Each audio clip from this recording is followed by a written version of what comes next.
7.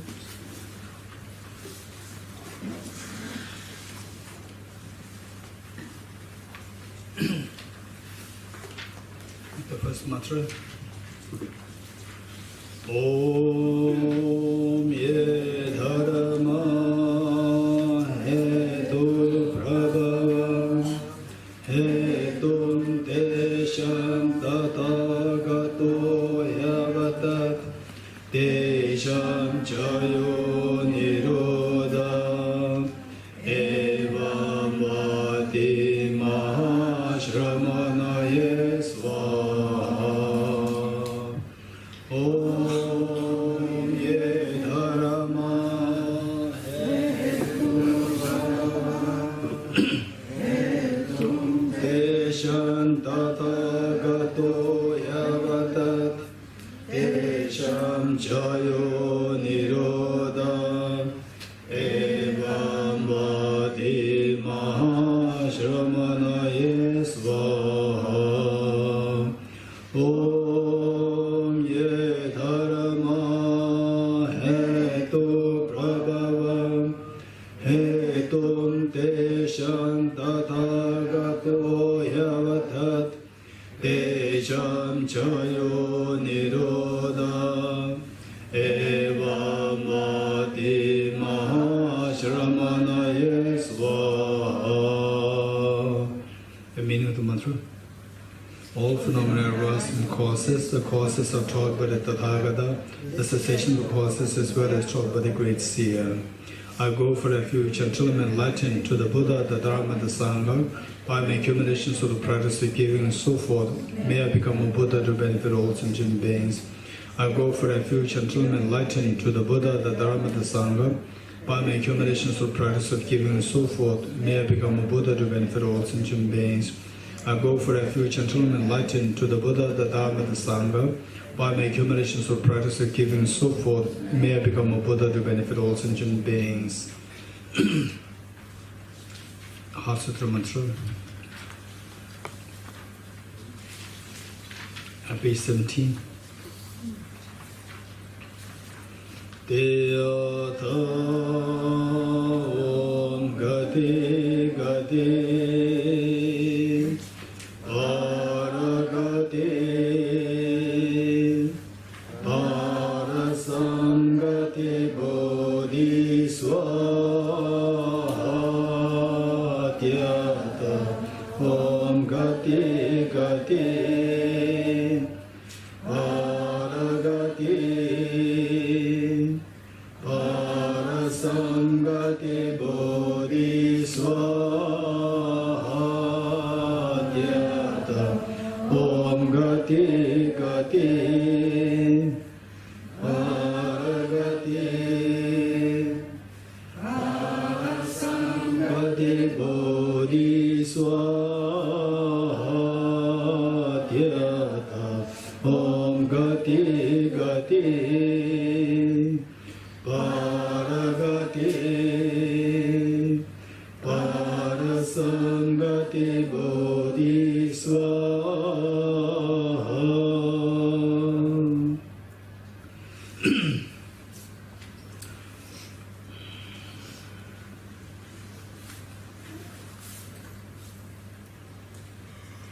Okay, the text which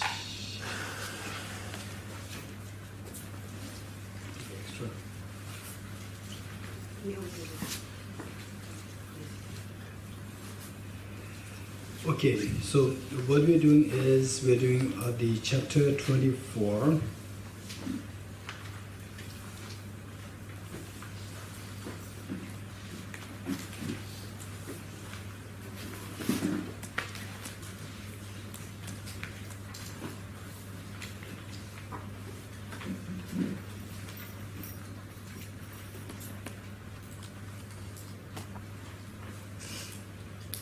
Okay, we are doing chapter 24 from page 5 of the main textbook.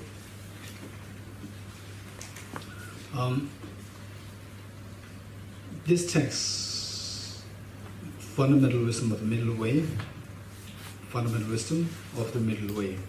written by Arjuna. The author is Arjuna, and of all the compositions, Arjuna's contributions both in sutra as well as in tantra. In tantra, particularly Shri Guru Samaja Tantra, his writings, they are like the constitutions. Besides the Buddha's the root tantra, his writings are like the constitutions, preamble of the whole Guru Samaja Tantra. So there's a whole genre of his contributions there in Tantra, and then in Sutra, of many writings. His major contributions are in what is known as the corpus of the 6 texts. Of the 6, the fundamental wisdom, this one is the master, the main text, the most important text. This is like the main body of the text, and others are to complement on this text.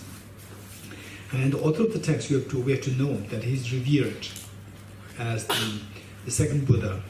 And why it was so was that, one, the Buddha Shakyamuni, before the Buddha Shakyamuni assumed Mahaparinirvana, Mahaparinirvana meaning the passing away. Before the Buddha assumed Mahaparinirvana or passing away, then I think Ananda, his attendant, out of concern that what will happen to the Mahayana teachings in the future after the demise of the Buddha. For your information, for Buddha, there's no, in ordinary terms, there's no death to a Buddha. When you become Buddha, anybody who becomes a Buddha will never have death, no death. It's a deathless state. But the Buddha Shakyamuni assumed the passing away, or in other words, death, passing away, which is referred to as the Mahaparinirvana. And so how come that if for Buddha there is no death and the Buddha Shakyamuni displayed the Mahaparinirvana, how would you reconcile this? This is a very important point. So it is, the analogy given is that, say the moon is up there in the sky, and the reflections are formed in the water bodies, the ponds. Where there is a water body, the reflection is formed. Where there is no water body, the reflection will not be formed. So, although the moon is the same, from the moon side, there's no bias, there's no partiality. That, okay, I'll show my reflection here in this place, not to that place. No. So, from the moon side, it is very unbiased, but from the object, you need the condition, you need the water body. Without the water body, the reflection of the moon cannot possibly can happen. So therefore, there are two conditions. One is the moon up there, and the other is the water body. These two conditions come together, then automatically the reflection is formed. So likewise, where we see Buddhas, where we don't see Buddhas, those beings who do not have this, like a water-like condition, to reap the benefit of the Buddha, direct benefit of Buddha, we don't create the basis, the screen or the water body. Without the water body, although the Buddha is there, but we don't see we don't get the reflection of the moon there. So what we experience of the Buddha 2,500 years ago, the Buddha's parents, and the Buddha's the family members, the Prince Siddhartha, his family members, and the Buddha's disciples, they were all able to have a direct access to the Buddha because they created the water body like the basis for the reflection to happen. So for us, if our karma is very pure, if somehow we cleanse the negative karmas, and if our karma becomes very pure, then we will have the vision of the Buddha directly. Believe it or not, when you reach a very high level of the sophistication of your practice, purity of your mind, because of this practice, with the wisdom of endless, the bodhicitta and so forth, and even the tangas, the paintings, the depiction of the Buddha there, they will directly come out as the living Buddha, they will start teaching to you. So when we reach from our side, when we are very ready, we create our condition, and the Buddha is always there. So in other words, what I'm saying is that for the Buddha, there is no death. But historically speaking, there is the demise of the Buddha, the passing of the Buddha, Mahaparinirvana of the Buddha. So that is that at a certain point, the followers or the beings, their karmas, the beings, those who have the karma to see the Buddha directly, they exhaust, they disappear, and the new generation of the karma, the beings come who do not have the adequate karma to see the Buddha directly. So for them, the Buddha appeared as demise or as the Mahaparinirvana. So then what happened? Historically speaking, when the Buddha Shakyamuni was about to pass into Mahaparinirvana, then Ananda, his main attendant, he asked the Buddha, so the venerable full awakened one, this is how Ananda usually addresses Buddha Shakyamuni, the fully awakened one. So what happened to this precious teaching of the Mahayana precious teaching? After your demise, how will this survive? This teaching will survive? This was question raised. Then the Buddha made a prophecy of Aranyaka. The Buddha said that for an extended period of time, the Mahayana teaching will disappear, and then there is going to be one boy from Lichavi group. Lichavi meaning there is one tribe in India. From the Lichavi group, there's going to be one boy, and there's one boy who's going to be born in a place of coconuts. Place of coconuts means referring to South India, place of coconuts. And this boy will have the name Naga, Naga meaning the snake or the what? Is one kind of spirit to fall into this category known as Naga, bearing this name Naga, and he will proliferate. He will then make this Mahayana teaching very vibrant in the world. This is a prophecy made by the Buddha Shakyamuni of Aranyaka appearance coming on this earth. So then Aranyaka, he took birth. He took birth, and of course in a very wealthy family, born in a very wealthy family, and in those days in India, particularly the wealthy family, they always consult the astrologers about the child. When the newborn is there, then the astrologers are consulted as to what's going to be the whole life episodes of the child. And the astrologers said a very bad indication, saying that this child will not live long. This child will live only for 7 days.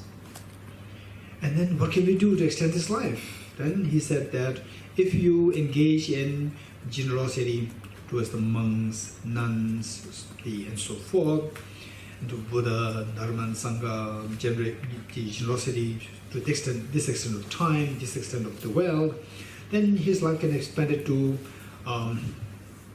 7 months. But 7 months is nothing. So what should we do to extend his life further? Then he said, okay, in this case, the number of duration, the number of the wealth involved for the accumulation merit should be much more. If that is done, then you can extend it up to 7 years. But 7 years is nothing.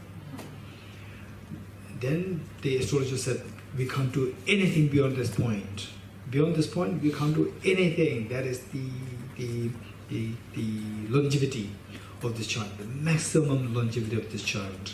Then, okay, so the child lived for the next 6 years. Then the parents started worrying. Now there's only 1 year. So on the verge for the child to reach the 7th year, the parents, they could not bear the love for the child is so intense, and they could not bear imagining to see the death of their own child in front of their eyes. They could not imagine this. And because of which what happened was that the parents, they asked their maid, the servant, to take the child and send some whatever wealth required along with the servant, and to take the child, and then so that at least the parents don't have to go through the agony of seeing the child dying in front of their eyes, and of course to take care of the child. So the servant took the child along with all the wealth and took to a very different place. And what happened was that this servant and the child met with incredibly great saint by the name Saraha, the great saint Saraha. So great saint Saraha, he happened to be the first teacher of Aranyakajana. Yeah? And then the great saint Saraha, seeing this boy very special, he instantly asked the servant, "Where are you taking this child?" And the servant narrated all the story of the child, and the Saraha said, "Don't worry, I'll help to extend his life." So he was kept with him, and then did all forms of the ways and means to curb the obstacles, and then this child became the great saint Saraha's disciple. And who is that child? Aranyakajana, right? Okay. So he made an incredible great contribution to the proliferation of the Buddha Dharma in India, and okay, there are many stories. Okay, so because we don't have 1 week, we don't have 10 days, right? It's just today and tomorrow. Okay, to cut the story short. So this is Aranyakajana, and his writings, stanza 24 is relatively easy. Stanza 1 through to 27 chapters are there, and they're extremely intellectual, extremely academic, and extremely profound. And the more you start experiencing emptiness, the more you will admire his writings, the depth and the profundity, the many hidden concepts here and there, which you will be able to unfold only if you get some experience here and there.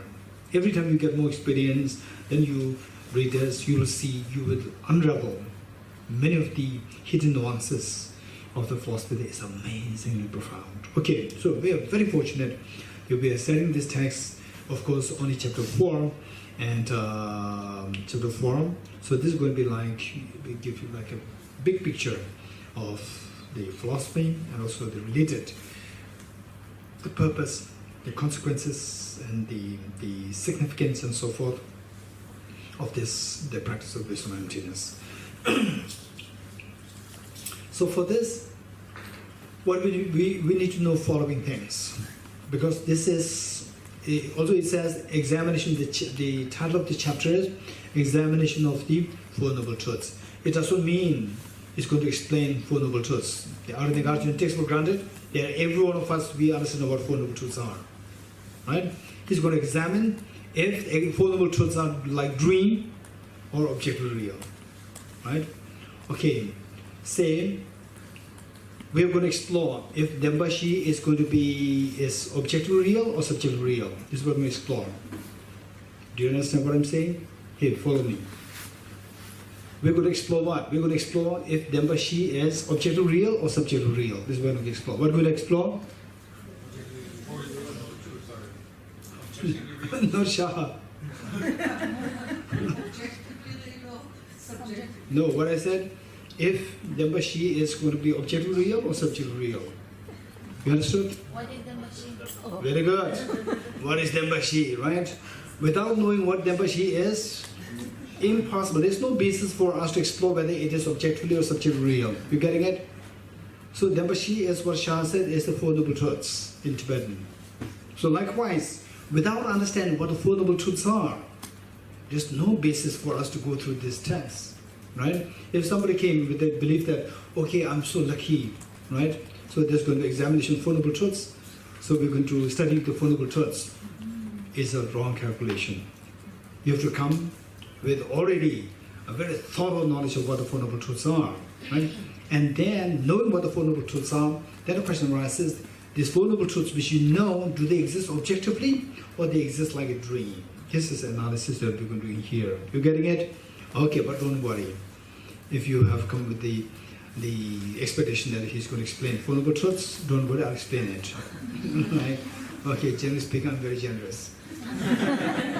Right? Okay, don't worry too much about that part. Okay, but I know that there are some who are already exposed to this concept for so many years, and so they should also get something, and the newcomers also should get something. So for that matter, we'll try best to first of all to know these following points to really go into this text. One is, what are the Four Noble Truths? Then number 2 is what are the 3 jewels. Then number 4 is as a part of the 3 jewels. The third one, Sangha. What is Sangha? And within Sangha, the 8 Sangha members explained, which we're going to explain here. 8 Sangha members. And the detail about the 8 Sangha members, how the 8 Sangha members come into being on the basis of the 4 fruits, 4 results. 4 results, on that basis, then we have the 8 Sanghas coming about. Don't worry, I will explain all these things.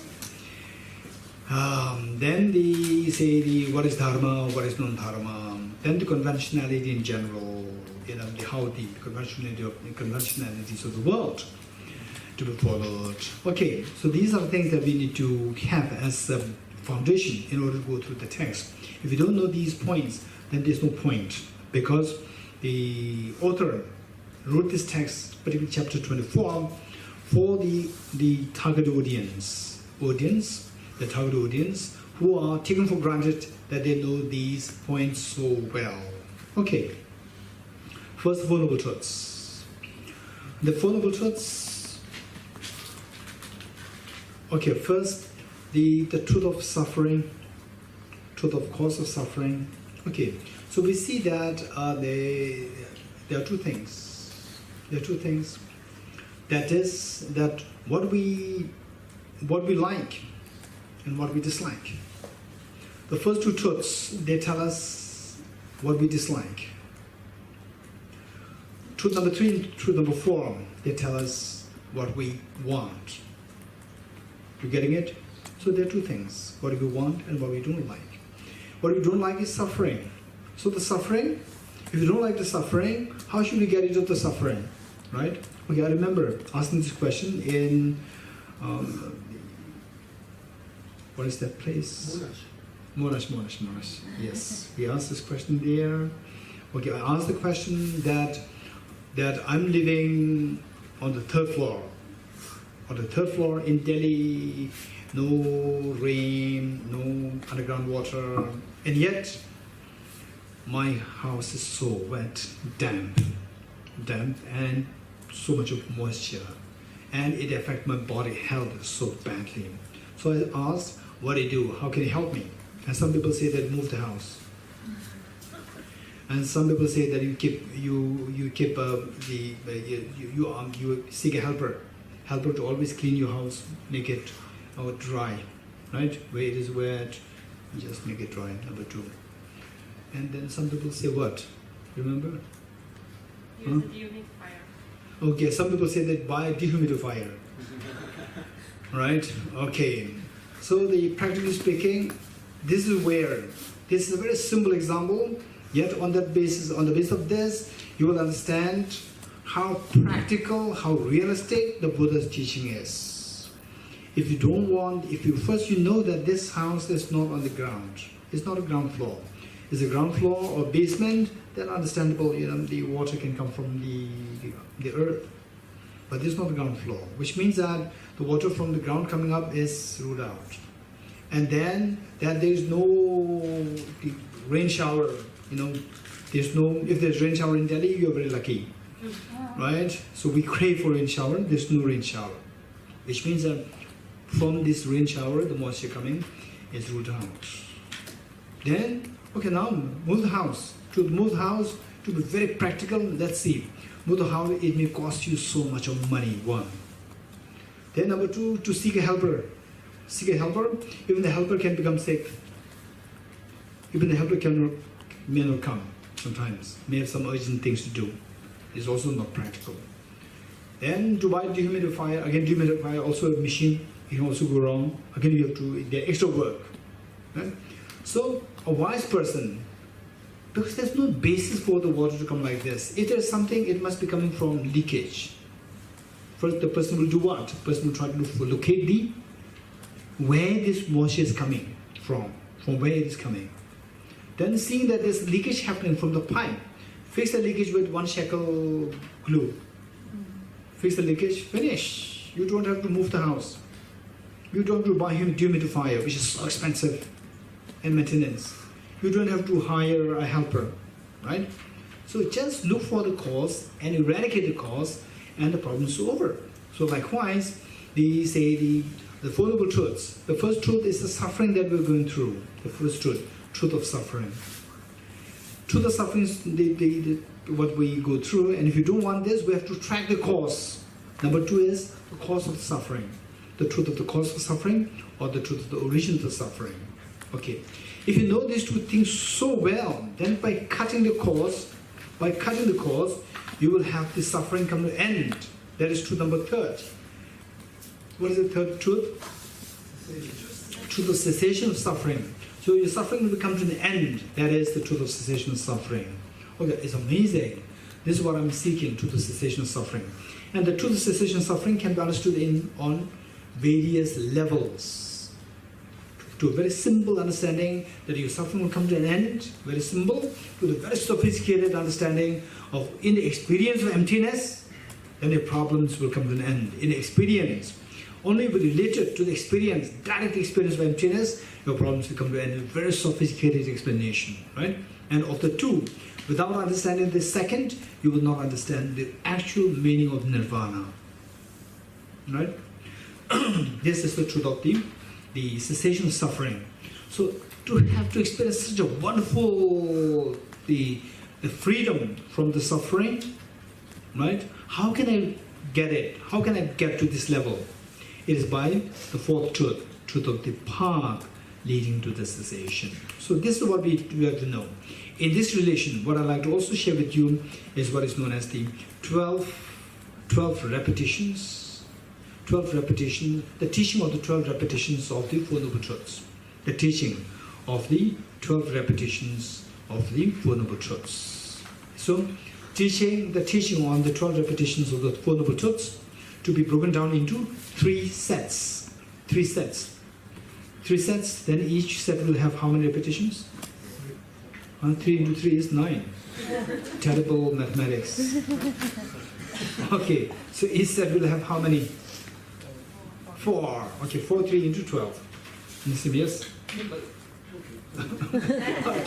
Okay, so 3 sets, and each set having 4 teachings, 4 repetitions, right? So the first set, each of these sets, why broken into 3 sets is because the first set is to identify the Four Noble Truths. The first set is the set of the 4 repetitions pertaining to identifying the Four Noble Truths. Number 1. Pertaining to identifying the Four Noble Truths. Number 1. Second set, teaching on the Four Noble Truths with 4 repetitions pertaining to the practice associated with the Four Noble Truths.